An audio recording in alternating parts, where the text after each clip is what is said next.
Ada seorang sahabat bernama Thauban. Ini Masya Allah, Thauban ini rajin sholat berjamaah Pak. Sahabat Nabi, sangat soleh, rajin ibadahnya, dan tidak pernah meninggalkan ibadah di masjid. Dan posisinya selalu pojok kanan. Pojok kanan. Tapi niatnya bukan ingin mojok.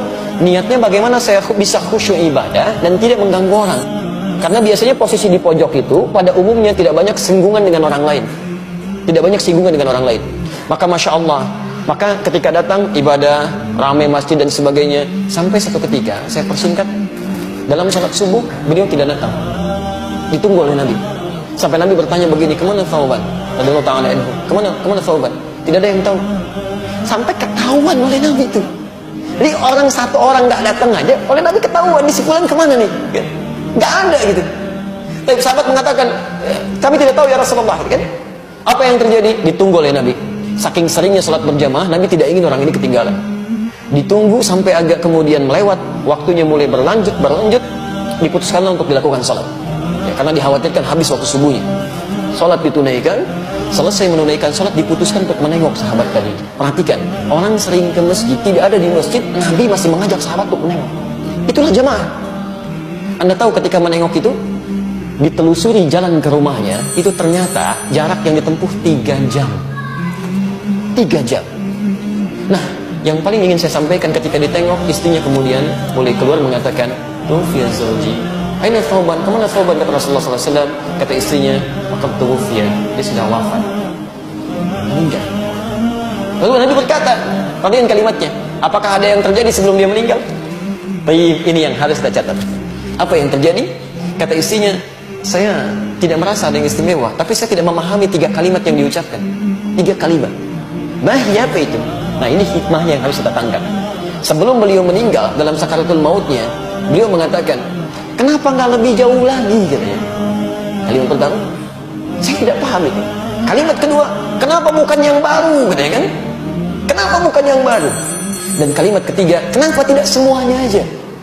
Tapi Rasulullah SAW tersenyum, lantas menyampaikan, turun berita dari langit menyampaikan, teman-teman sekalian, ketika Thauban mengatakan kenapa tidak lebih jauh lagi, kita mesti pahami, sebelum seseorang meninggal dunia dalam sakaratul mautnya, itu akan ditampakkan keadaan amalnya.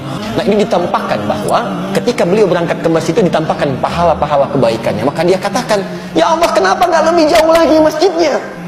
Sehingga ketika saya jalan itu mendapatkan lebih daripada itu." Bukankah langkah pertamanya mengangkat derajat di sisi Allah? Langkah keduanya menggugurkan dosa yang dibawa? Masjidnya tempatnya 25 lebih bagus daripada tempat biasa. Yang satu keduanya 500 tahun, 2 ketiganya 500 tahun, 3 keempatnya 500 tahun. Kata sahabat Thauban, "Ya Allah, kenapa nggak lebih jauh lagi?" Yang kedua, ternyata ketika musim dingin beliau berjalan, beliau menggunakan pakaian double. Yang paling dalam itu pakaian barunya, yang luar pakaian lamanya. Di jalan bertemu dengan seorang kedinginan, maka dilepaskanlah pakaian yang luar yang lamanya, dipakaikan pada orang tadi supaya tidak kedinginan. Ketika ditampakkan pahalanya, beliau berkata, "Ya Allah, kenapa bukan yang baru yang dulu saya pernah berikan? Kenapa bukan yang baru?" Allahu Akbar.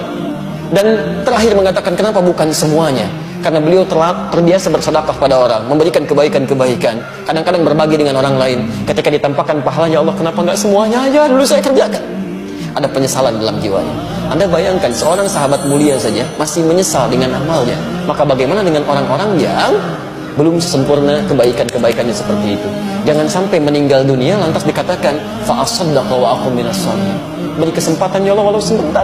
Saya ingin berbuat baik, saya ingin berbuat baik. Karena Allah itu kalau sudah cinta pada seorang hamba, bukan dikasih dunia, dikasih musibah. Ya, kasih musibah supaya dengan musibah itu lebih lekat dengan Allah. Allah itu cemburu, maha pencemburu. Jangan ada dunia yang dia pikirkan, ingin dipikirkan tuh hanya Allah saja. Kalau sudah dekat dengan Allah, maka segala yang dianggap kurang itu akan dikembalikan dengan sangat luar biasa berlimpah. Bertanya kepada Allah, "Ya Allah, kenapa kami sholat?" Maka dijawab oleh Allah, "Inilah fungsi utama penciptaanmu saat hadir di muka bumi. Wa ma khalaqtul jinna wal insa illa liya'budun." Hei, kamu kan punya perjanjian dengan saya. Kamu tidak beraktivitas di bumi kecuali menyembah saya. Kamu ibadah. Karena itu ketika kamu sampai di bumi, kamu harus buktikan bahwa kamu itu beribadah kepadaku. Maka diturunkanlah oleh Allah kewajiban untuk ibadah.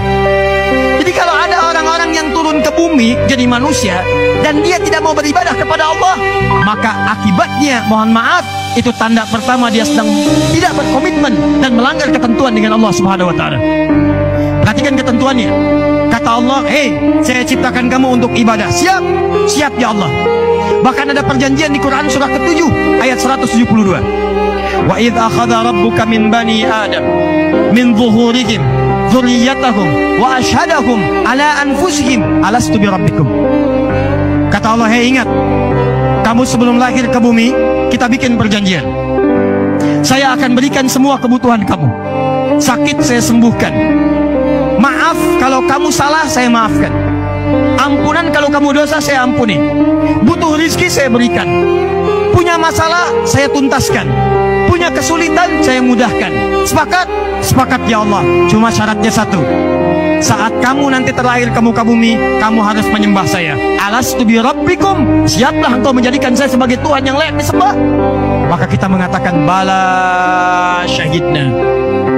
Kita sepakat ya Allah. Kami siap menjadikan engkau sebagai Tuhan. Nanti kalau kami lahir, kami akan sembah engkau. Karena itulah ketika kita terlahir ke bumi, tumbuh dewasa, maka Allah menagih pembuktian janji kita kepada Allah saat dalam kandungan. Diturunkanlah kemudian perintah, kata Allah, wa aqimus shalah. Katanya kamu janji mau nyembah saya, sekarang buktikan. Jangan-jangan kamu sibuk cari dunia, kerja lagi, tapi kamu lupa tugas yang kedua, bahwa kamu harus beribadah kepada saya. Karena itulah Bapak dan Ibu sekalian, tidak pernah ada manusia tinggal di bumi, silahkan cek, kecuali semuanya diberikan tugas oleh Allah untuk menyembahnya, untuk beribadah. Mau itu manusia biasa, mau orang soleh, mau nabi, sampai ke rasul, sepanjang namanya manusia, pasti ditugaskan oleh Allah Subhanahu wa taala untuk menyembah Allah Subhanahu wa taala.